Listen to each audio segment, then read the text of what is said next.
ఓం నమో వెంకటేశాయ. ఈ సినిమా చూడటం అన్నది ఇది ఒక వండర్ఫుల్ ఎక్స్పీరియన్స్. భక్తి ప్రవృత్తులు అలాగా పెళ్ళు బుగుతాయి అంటే ఎలాంటి సందేహం లేదు.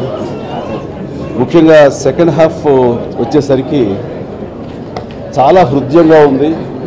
త్రూఅవుట్ నాకు సెకండ్ హాఫ్ కళ్ళు చెమరుస్తూనే ఉన్నాయి. ఎస్పెషల్లీ వెంకటేశ్వర స్వామి కిందకి రావటం,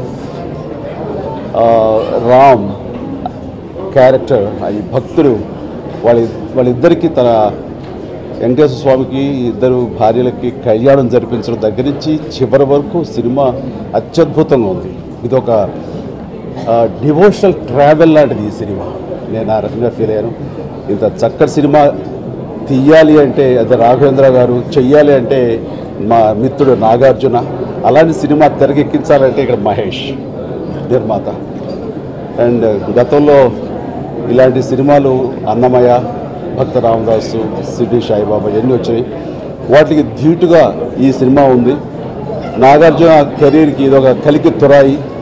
అండ్ రాఘవేంద్ర గారు చాలా అత్యద్భుతంగా తీశారు. నటులు కానీ సాంకేతిక నిపుణులు కానీ చాలా చాలా బాగా చేశారు. ఈ సినిమా చూడటం అన్నది ఇదొక దివ్యానుభూతి. That's it. Thank you.